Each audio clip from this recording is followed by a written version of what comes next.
How are you? Good. Okay, so we are live, and today we are speaking to Simbala from Tia Woven Goods. So, for those of you who have been following me, this is my Sustainable Design Chat series where we speak with other sustainable entrepreneurs and business owners who are trying to make a difference in the world. And today I'm very happy to speak with Simbala. She is the founder of Tia Woven Goods, and she runs a really beautiful business that empowers women through weaving. So welcome. Thank you. Thank you for inviting me. Of course. So can you tell us about the products you make and sort of what they're made of? How are they sustainable? We want to know everything. Okay, so our product is made out of a grass called kakanye. They're from Ghana, West Africa, and they are made by a women's cooperative in Ghana. And they hand weave everything. So we start from the plant to like harvesting the grass and then splitting, twisting, dyeing the grass, and then weaving it into a basket.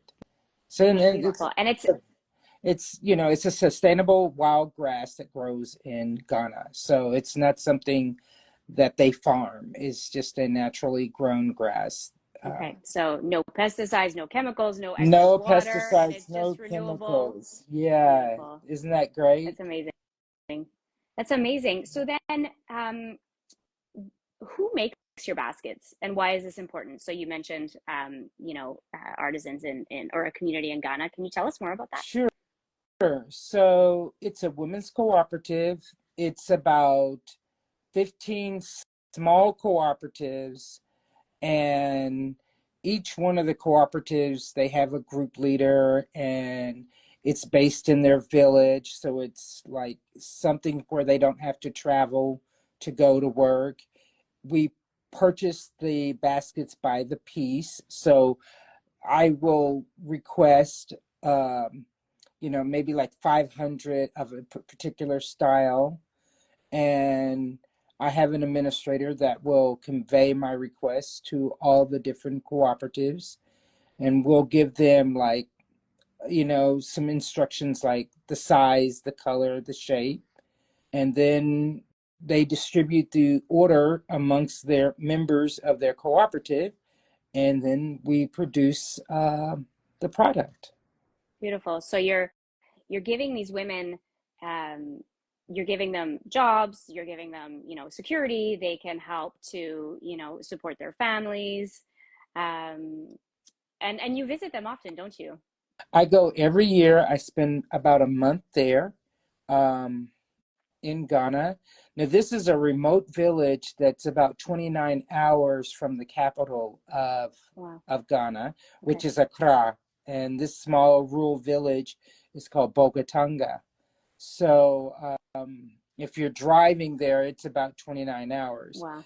I fly to a city that's closer to Bogatanga, and so it doesn't take 29 hours, but Okay. it's like really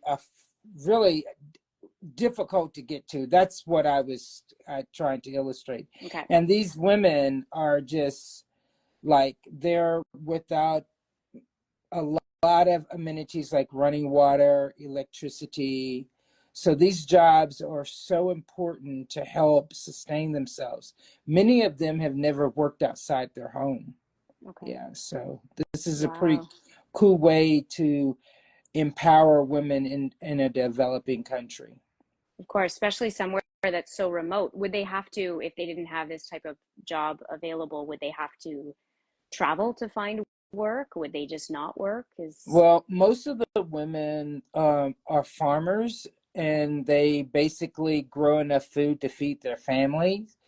So having this job allows them to have, their currency to purchase things like, say, for instance, medicine, or, pay school fees for their children.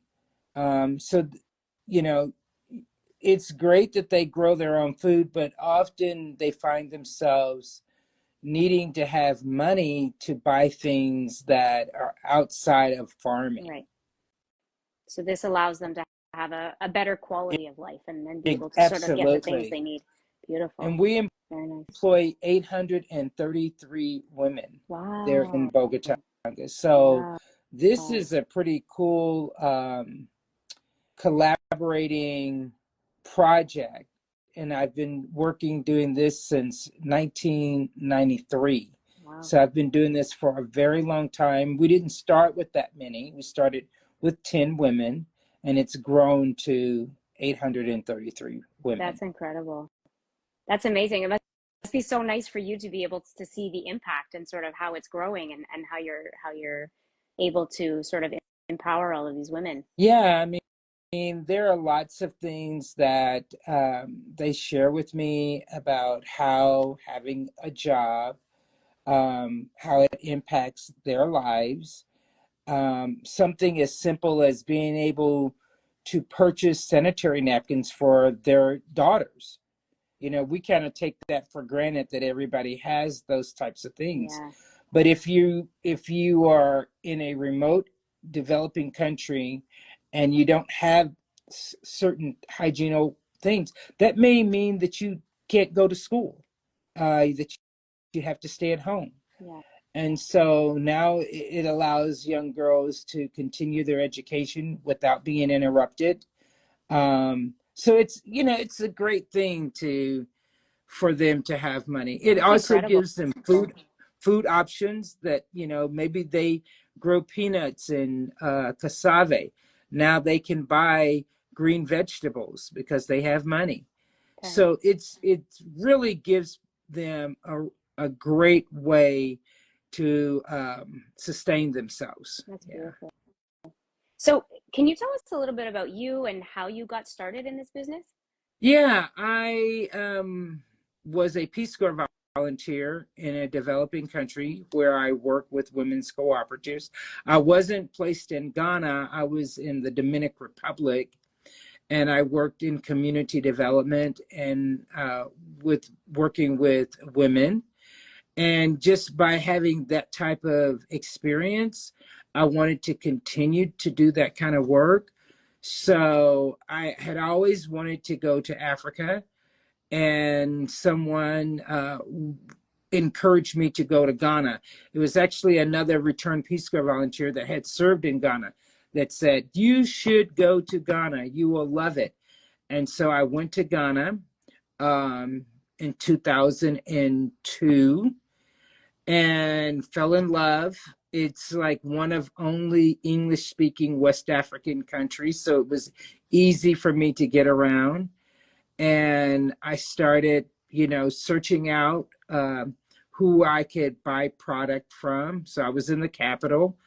And, actually, I wanted to like meet the women that Mm. actually wove the baskets. Yeah. So I started going to Bogotanga, and that's when I used to ride on a bus that took 29 hours to get Wow. there. Wow. And so eventually going to the small village, I developed a relationship with some weavers, and we've just grown from there. That is so beautiful. And you can see, so for those of you watching, you can see in the background, she has some of her products there. They're so beautiful in person and they're so colorful. My favorite is the what's it called? It's on the little promo, but it's the basket with the Oh, the grass wave at the top. sculpture. It's so beautiful. It's so Yeah, the beautiful. wave sculpture. I have one right here if you would like for me to grab Sure. it. This Sure. is I a love it. So there's beautiful baskets, bowls, plates, there are bags. Um, oh, I love it so much. I love so there's different colors too, and there's like an all natural yeah. one, but I just love the shape of it and sort of the what's the word I want to say? It's like organic and natural and just anyways. So beautiful. I guess you could use it as a basket, but that one's probably maybe more like decor. Yeah, it is. We have a lot of baskets for farmers markets. That's Mm, primarily what we do 6 months out of the year. We have 12 locations here in Colorado where we do farmers Okay. markets, and we call them market baskets. And we encourage people not to use plastic bags Mm, and use our hand woven baskets. Is a earth friendly product to yeah. carry their produce. So, we're all about sustainable products and how we can have a smaller footprint on the earth Hmm. by using natural grasses to create products that are functional. Very Yeah. cool. It's awesome. I love it. And I met Simbala in New York at a show in February, and the products are just they're incredible. They're beautiful, and your story is beautiful. Um, that's so nice that you're doing that. Yeah. So thank you. You know, we just want to get the word out. We want to support other like-minded businesses that believe in our mission of having sustainable products. That was the cool thing about meeting you in New York, is that your product also is, a plant-based product, and we love that. Hmm. And if there was a way that we could, like, help each other, that's exactly what I wanted to do. Yeah, and I think the point of this series too is I want people to understand. So from my sort of interior design business, I want people to understand that there are better options out there, and there are you can I mean you can buy a product at a big box store and you're like, oh, this is nice, and you bring it home, but what's the story behind it? What's the Right, who made it? right. Whereas your product tells a story, Yeah, and it's yeah, not only it's not only tells a beautiful story, but it's also it's real. It's impacting people. It's helping these women in these remote locations to have a life that they would not otherwise have, right? So absolutely. beautiful story. I mean, the baskets itself, like I said, it's earth friendly. It serves a great purpose. But our biggest mission is to employ women. So when you buy a basket, yes, you get a beautiful product, but more importantly, the things that we're contributing to change the lives of the ladies that live in Ghana is what's like the biggest Yeah, part of our that's what business. it's all. So we love the fact that people get to participate in many ways Yeah, by purchasing our product. yeah, beautiful. Okay, well, thank you so much for chatting with us today. Can you let everybody know how to find you? Absolutely. Again, my name is Simbala, and you can find our website at tiawovengoods.com. And you spell Tia, Tia, woven,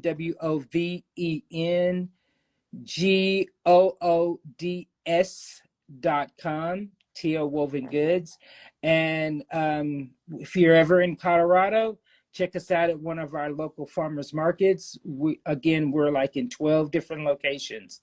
So please reach out if you have questions. We would love to engage with you. Okay. Thank you so much, Simbala. Okay. It's Have great a great seeing day. you. You Okay, too. you too. Take Bye care. bye. Bye.